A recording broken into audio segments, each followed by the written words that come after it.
You ever have one of those moments where you realize your whole life has turned into a story you wouldn't believe if it happened to someone else? That's where this all begins, right? On the front porch of our so-called sanctuary, as a security guard looked my wife dead in the eye and told her, God, I can't even say it without rolling my eyes. It's only fit for black people to follow our demands. So open this door like a good server. Yeah, that actually came out of his mouth. He had no idea those words were about to set off a chain reaction that'd blow up everything he thought he knew about power. But before we get to the part where he regrets it forever, let me back up a sec and give you the lay of the land. My wife and I bought our house in Crestwood Estates because we wanted peace, you know. The sales pitch was all about sanctuary and community. Those shiny brochures with kids on bikes and neat lawns and sidewalks wide enough for 3 strollers. I'm a freelance architectural designer, so I work from home and really value quiet. My wife, though, her job's the real deal. A storm of public service stress, big decisions, the kind that wears you down. She needed a place to just be herself. Not someone's symbol, not the boss, just a woman who likes to dig in the dirt and get lost in a good novel on the porch swing. For the first few months, we got exactly that: polite waves, a few awkward neighborly chats about weather, and overfed squirrels evenings spent walking beneath those old oaks the developer was so proud of. It was all very American dream. But you know how sometimes you sense there's something bubbling under the surface? There were these little moments of conversation that'd get real quiet when my wife joined in a wave turning into a stiff nod if she went first.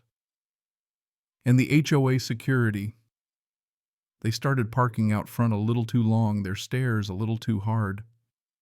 At first I figured I was being paranoid. New place, old ghosts, right? My wife, though, she's got radar for these things. They're not looking at our lawn. She told me they're auditing our existence, waiting for us to slip. And she was right, but I didn't want to believe it.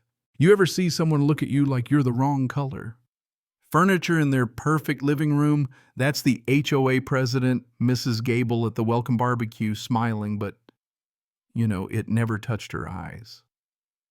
That's when I started to realize Crestwood was testing us, and we were failing a test we never signed up for.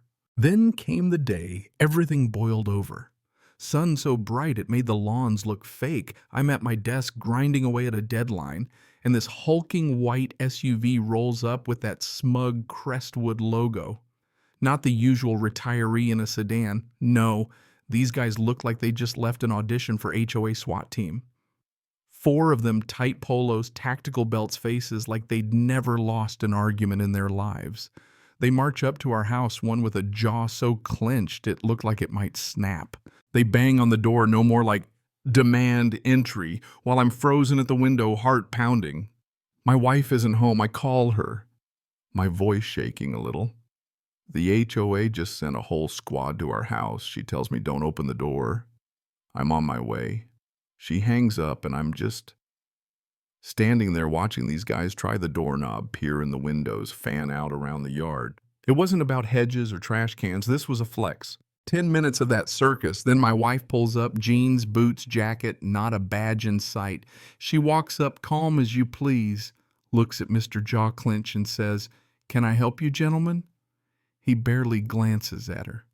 Says they've had a report of a suspicious person and need to speak with the homeowner. My wife doesn't blink. She just folds her arms and says, "You've had a report," from who he dodges, starts threatening to remove her for interference. And then, God, I love this moment. She steps inside, gestures to her duty belt hanging by the door, and there, shining in the sunlight, is her 7-pointed gold star county sheriff. She leans in and says, "That's my proof. Now you've got 10 seconds to explain yourselves before I start asking for security licenses and open a harassment case."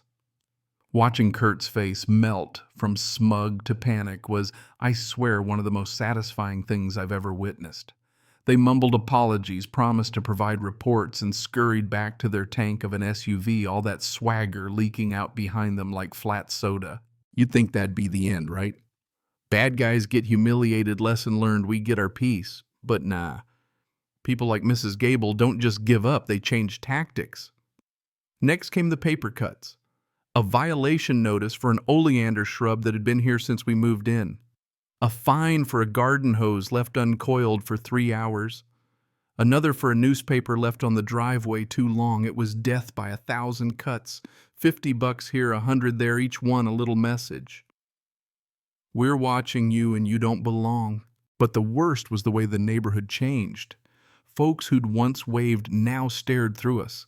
Whispers at the mailbox, invitations that never came, doors closed when we walked by. My wife carried herself with the same strength she used on the job. But you could see the weight wearing on her at home, the tiredness in her eyes that had nothing to do with work. Just when it felt like we were completely alone, someone else stepped out of the shadows. Arthur, a retired accountant who lived down the block. One night he shows up with a folder thicker than a Bible, tells me he's been bullied by the HOA for years since his wife died. He can't afford to fight them, but he kept records, financials, contract stuff that doesn't add up. He pushes the folder into my hands and disappears, but suddenly it's not just about us anymore. That folder, it's the tip of an iceberg. My wife and I dig in landscaping contracts doubled under Gable Phantom, repairs $250,000 to a security upgrade run by a company tied to a developer buying up land next door. Turns out the board was laundering money, lining their pockets, and our presence, especially my wife's badge, was the biggest threat to their whole scam. That's when the harassment got ugly. First, someone slashed my wife's tires. Then a box shows up on our porch inside a dead rat with a noose around its neck. That's the kind of hate you can't explain away. My wife, she just got colder, more focused. She couldn't investigate it herself, too much conflict of interest. So she took the evidence to the state attorney general, set up a firewall. We'd be witnesses, not vigilantes. But the board wasn't done. They filed a bogus ethics complaint against my wife, fed lies to the local news, tried to turn public opinion against us. At the same time, they hatched a plan to plant drugs and a gun in our garage and tip off the police, thinking the corrupt sheriff would finally be taken down. But we'd installed cameras, caught them red-handed, Kurt and his buddy Gloves, on planting evidence like they were in a bad crime show. We sent the footage to the AG's office and waited. The day everything unraveled, our street was swarmed with state police investigators and neighbors rubbernecking from their porches. Mrs. Gable tried to look concerned but went pale when the arrest warrant landed in her hand. Kurt and his crew went down too, the whole rotten empire crumbling live for everyone to see. Even the developer's grand condo scheme got blown up, fines, lawsuits, the whole works. Afterward, Crestwood was different, cautious, bruised but healing.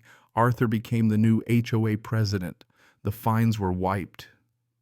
Public apologies made. My wife was cleared her integrity, not just intact, but stronger for the fight. We started getting real waves, real conversations. Our house finally felt like home.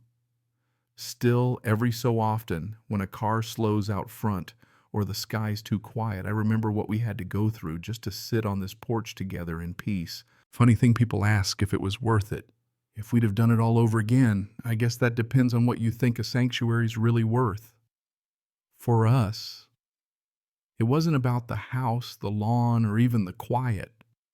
It was about knowing we stood our ground with integrity for ourselves and everyone after us. And if that doesn't spark a conversation about justice, community, and what it really means to belong, I don't know what will. So what about you? Where do you draw the line between keeping the peace and standing up for what's right? Drop your thoughts in the comments, because this story might be ours, but the fight that belongs to all of us.